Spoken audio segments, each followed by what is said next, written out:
Mr. Speaker, my dear colleagues, matter of urgent national importance on the need to unveil the circumstances that led to the immigration restriction by the United States of America, seek quick resolution and prevent future occurrences.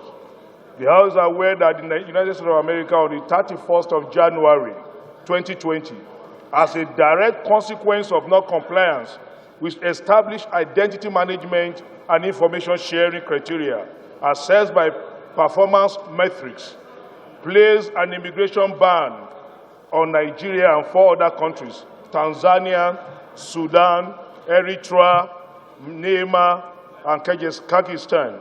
Also aware that the immigration restriction on Nigeria and these countries, which is further fallout of alleged non-adequate data sharing on public safety and terrorism-related information necessary for protection, is expected to take effect on 21st of February 2020.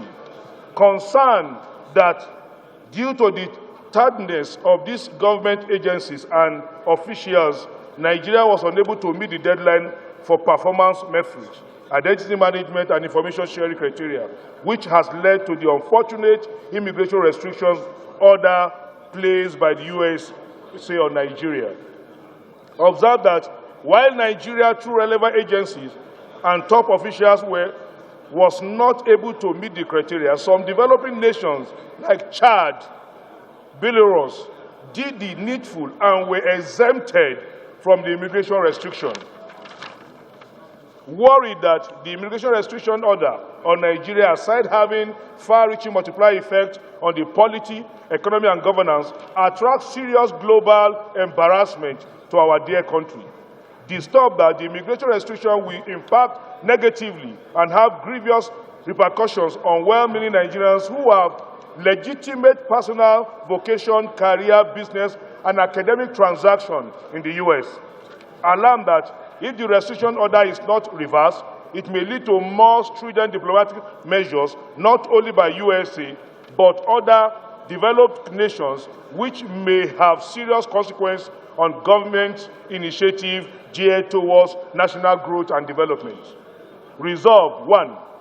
All the leadership of the House to interface with every relevant government agency and diplomatic missions towards resolving the issue and preventing similar future occurrence. 2.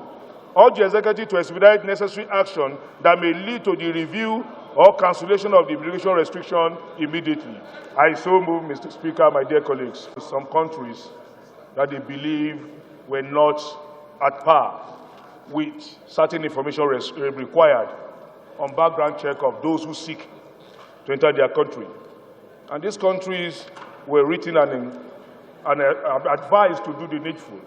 Unfortunately, Mr. Speaker, my dear colleagues, while countries like Chad were able to do theirs, our bureaucrats who are charged with the responsibility of this simple issue failed in their responsibility.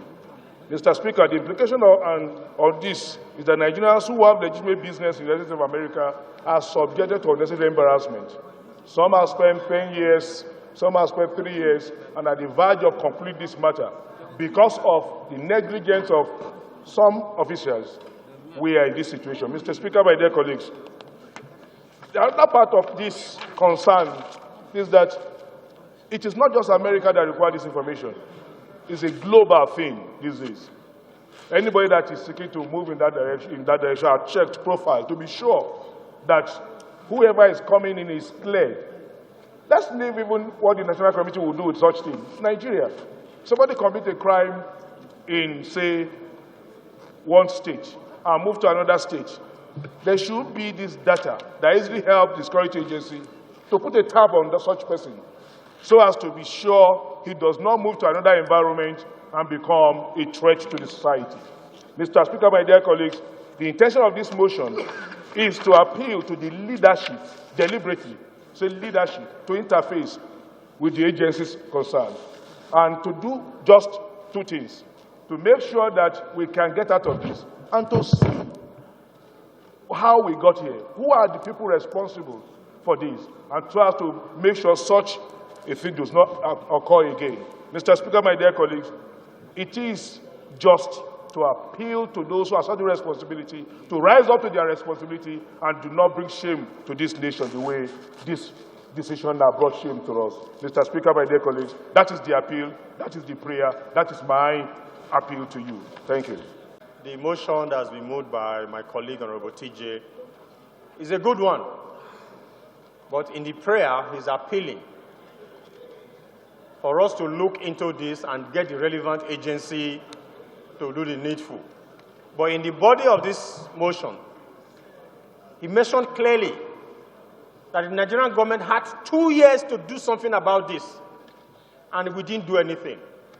He further mentioned even Chad. When we refer to countries like Chad, we say small country. They took time and they responded.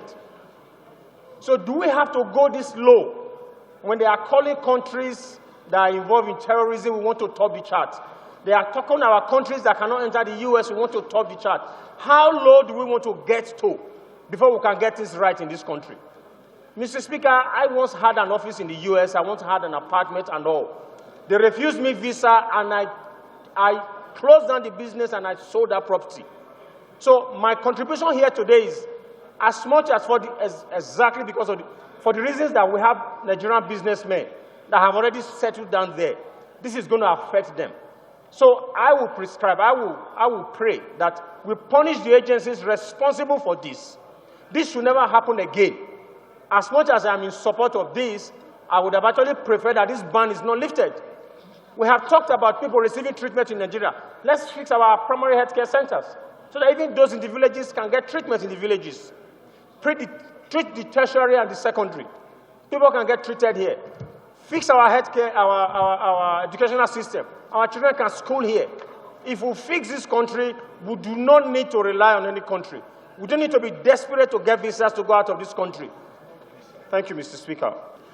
Mr. Speaker, honorable colleagues, I think as a country, time has come that we should do things the way it should be done.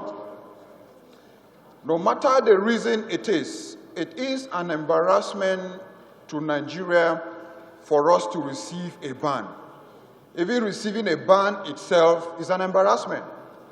Why must we allow things to go the wrong way before we receive a ban and we start looking at why we had a ban? Because that alone has given some negative correlation to the country.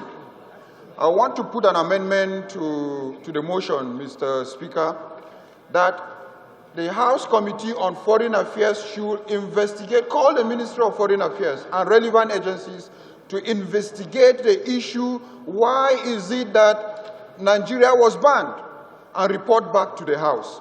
Because we should not allow our name should be taken. We are struggling with the issue of insecurity. Now we are struggling with the issue of ban. So as a country, we shouldn't allow things to happen like this, Mr. Speaker. So I will call on an amendment that the House Committee on Foreign Affairs should investigate the issue of this ban and report back to the House, Mr. Speaker.